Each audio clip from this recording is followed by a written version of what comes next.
Et on a déjà été au Togo l'année dernière, en Côte d'Ivoire, au Sénégal, au Maroc, en Tunisie, au Kenya.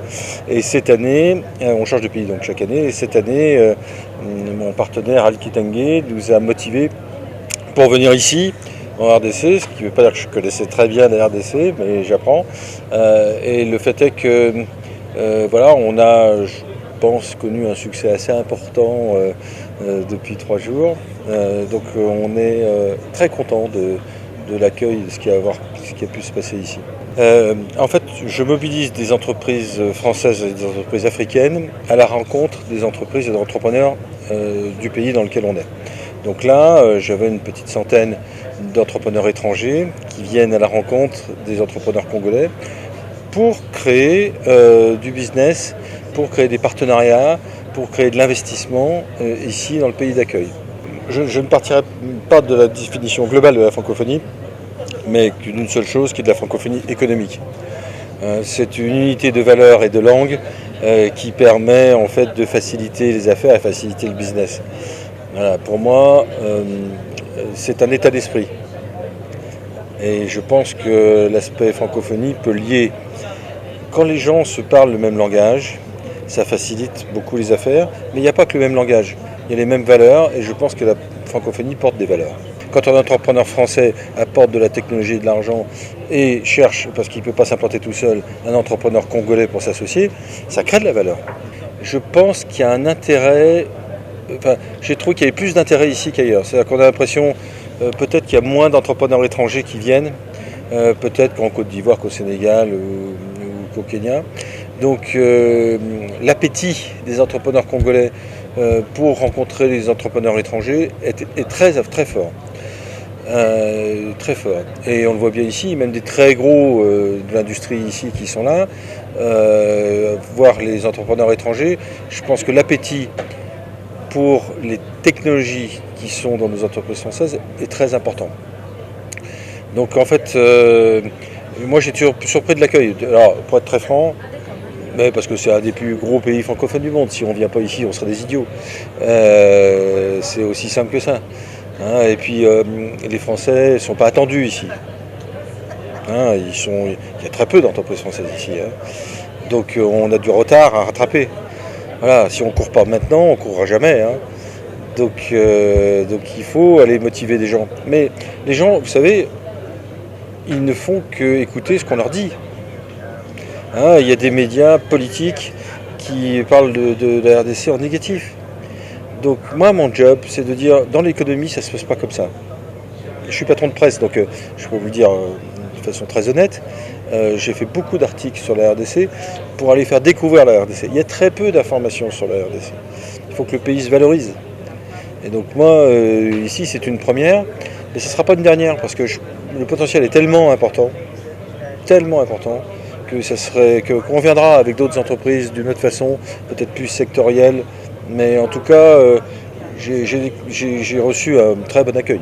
En fait, nous sommes venus présenter notre produit au nom des Copimenté. C'est un piment liquide fabriqué par les jeunes entrepreneurs congolais. Le nom de l'entreprise c'est Copimenté SARL et le produit c'est Copimenté, un piment liquide.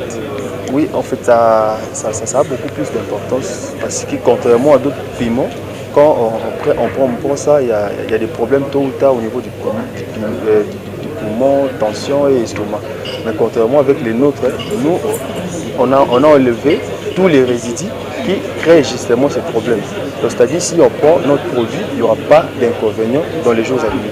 C'est vraiment avantageux pour nous si notre produit est acheté en France, en Côte d'Ivoire, partout dans le monde.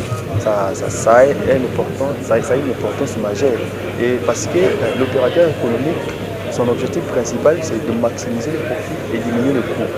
Alors avec la francophonie, l'ensemble de ces pays transformés en consommateurs vont acheter nos produits et ça sera vraiment bénéfique. Donc sur la République démocratique du Congo, on s'intéresse aux exploitants miniers, aux carrières, aux entreprises de BTP, mais aussi aux collectivités, à la défense, aux aérodromes.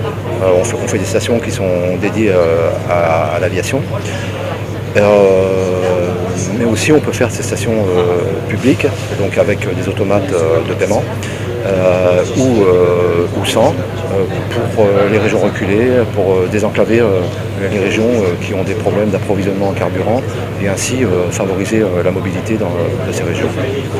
Donc ces stations, en fait, pour qu'elles soient facilement transportables et exportables, nous les construisons à partir de conteneurs maritimes ISO 20 pieds ou 40 pieds, donc elles sont exportables au moindre coût, transportables au moindre coût, et on les aménage donc en montant à l'intérieur donc une cuve simple ou multiproduit, un poste de distribution d'essence ou multiproduit également, et puis tout accessoire pour la rendre autonome, par exemple avec un groupe électrogène ou avec des panneaux solaires, et on la dimensionne en fonction des besoins en capacité, et on est très flexible au niveau des équipements à intégrer.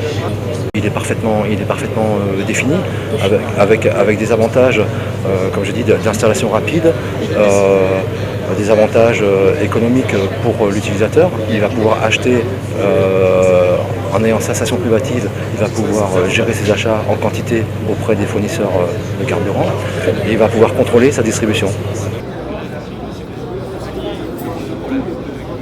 Je suis allé au Togo l'année dernière à Lomé, où se passait la 6e édition, parce que celle-ci c'est la 7e, et j'ai vu la qualité de ce forum qui met en présence des opérateurs économiques européens et des opérateurs économiques africains, et ce que cela rapporte aux différents pays où cette organisation a été faite. Je me suis dit le prochain pays devrait être le mien, et donc je me suis battu pour obtenir que la 7e édition de Rencontre Africa se passe ici, et désormais ce sera une tradition. Le grand intérêt, c'est que mon pays se développe. S'il se développe bien, je gagnerai énormément d'opportunités. Oui, cette foire a été organisée pour principalement les opérateurs économiques français qui viennent à la rencontre des opérateurs économiques africains. Et parmi les opérateurs économiques africains, nous avons des Tunisiens, des Marocains, nous avons énormément de Togolais et des Camerounais qui sont arrivés. Et donc, c'est un espace d'échange que nous avons créé. L'objectif pour nous, c'est que les Congolais se réveillent sur ce que les autres font et voient comment ils peuvent faire davantage. La francophonie de la culture est une francophonie morte et terminée. Nous devons aller dans la francophonie de l'économie, la francophonie des échanges économiques et commerciaux, la francophonie de la finance. Voilà la francophonie que nous voulons. Cette organisation n'est pas formellement de la francophonie, mais c'est une opération entre la République démocratique du Congo et j'en suis l'initiateur, avec Rencontre Africa, qui est une belle boîte française pilotée de main de maître par Marc Hofmeister, qui est un ami personnel avec lequel je travaille. Et l'objectif ici, c'était de réunir des opérateurs économiques français qui viennent découvrir la RDC. Que je vous dise une chose, nous avons ici des opérateurs économiques qui disent « Ah, on ne savait pas que la RDC, c'était autant de potentiel. » La seule image qu'ils ont de la RDC, c'est celle que véhiculent un certain nombre de médias qui ne nous aiment pas. C'est notre responsabilité de démontrer à la face du monde que nous sommes capables, que nous faisons des choses bien, que nous sommes sérieux, nous sommes des professionnels. Je suis très heureux simplement parce que les opérateurs qui ont exposé, les opérateurs congolais, dont la banque Equity Bank BCDC et d'autres banques et d'autres partenaires qui ont exposé ici, la partie congolaise est heureuse d'avoir rencontré des contreparties françaises de qualité. Nous sommes dans un pays économique et nous, spécialement, les devs solaires, nous sommes dans l'énergie renouvelable et c'est pourquoi aussi nous avons voulu exposer nos marchandises pour faire voir au monde ce que nous avons de plus meilleur. Les avantages dans l'énergie renouvelable, c'est qu'aujourd'hui nous savons tous ce que nous traversons comme problème avec l'électricité sans pour autant citer, mais du moins nous sommes là pour nous compléter, pour donner du goût, par exemple, là où le 1 manque, mais nous devons juste ajouter. Ça veut dire, nous avons par exemple chez Dev, nous avons des kits portables qui fonctionnent avec l'énergie solaire, nous avons des congélateurs solaires, nous avons beaucoup de trucs qui fonctionnent avec l'énergie solaire comme je le disais. Et nous sommes aussi dans des petites installations, et des kits portables aussi sont vendus. Cela aussi va aider la personne à bien se retrouver dans son environnement pour ne pas penser à beaucoup de choses. Quelque part, vous l'avez déjà dit au début, c'est qu'en fait ce sont des coopérations bilatérales qui doivent régner entre le pays qui parle le français, disons. C'est là aussi s'encadre par de réunions, de grands entretiens, des échanges d'idées, comment faire développer le pays, leur pays en fait. Et c'est comme cela, l'ensemble, quand des fois ils se réunissent à travers ces réunions, ces grandes rencontres, ça donne, et ça a eu une dénomination intitulée francophonie.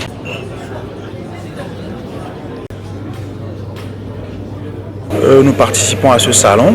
Donc l'objectif, c'est de pouvoir trouver des partenariats, nouer des partenariats gagnant-gagnant avec ceux qui sont sur place, accompagner les entreprises dans leur stratégie de digitalisation déjà, et également accompagner l'État congolais aussi dans sa stratégie, dans son plan du numérique pour la dématérialisation des services publics.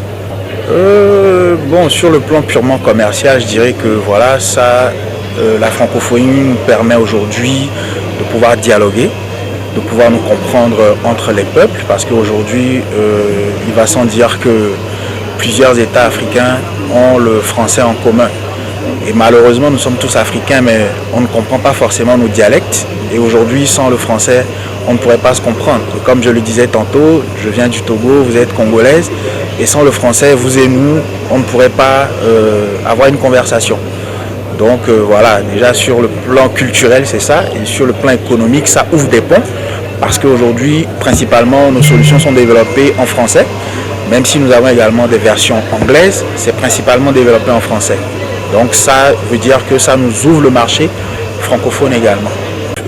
Les salons, les foires, c'est toujours de bonnes occasions de connaître également ce que les autres font, d'exposer également ce que nous faisons, mais on apprend toujours des salons et je pense que c'est de bonnes initiatives de pouvoir regrouper des gens dans un même espace pour que chacun puisse s'exprimer, vendre ses produits, proposer des idées et des solutions pour toujours faire avancer le continent, parce qu'après tout, c'est ce qui est important. Il faut que notre continent soit économiquement fort, qu'il y ait de bons partenariats pour que le développement soit vraiment effectif au niveau du continent africain. Nous avons été invités pour les rencontres Africa. Malek Semar et Gilles Pidoni qui sont les associés de la société. Malek Semar intervenait pour la table ronde sur la gestion de l'eau.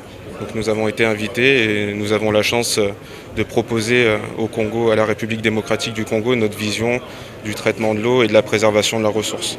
Le traitement qui est dans un conteneur, dans un 40 pieds, ce qui permet d'avoir un transport très facile, une mise en place très facile et le moins de béton possible. Donc ça fait des coûts qui sont plus économiques pour les maîtres d'ouvrage congolais. Les idées, c'est pas moi qui les ai, c'est votre peuple. Donc c'est nos frères congolais qui les ont et nous on répond à cette vision des choses. Donc on sait que la République démocratique du Congo, ça représente 50% des ressources en eau du continent africain, avec le fleuve Congo qui est le deuxième en termes de débit et le 8e sur le plan de la longueur, et avec le lac Tanganyika qui représente 18% de la ressource en eau.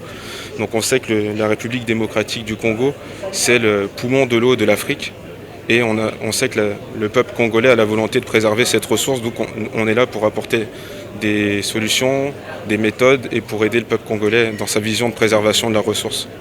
C'est très bien organisé, les gens sont très intéressants, on a des relations qui se tissent, à la fois techniques, économiques, donc c'est très enrichissant.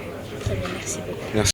Alors pour moi, la francophonie, c'est vraiment le melting pot de tous les peuples qui parlent la langue française et qui essayent de développer des relations de partenariat.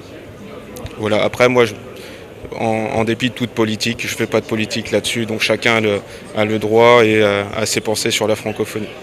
Je pense que c'était un très bon échange, on a pu avancer dans tout et on aimerait bien toucher plusieurs autres entreprises que ce qu'on a déjà.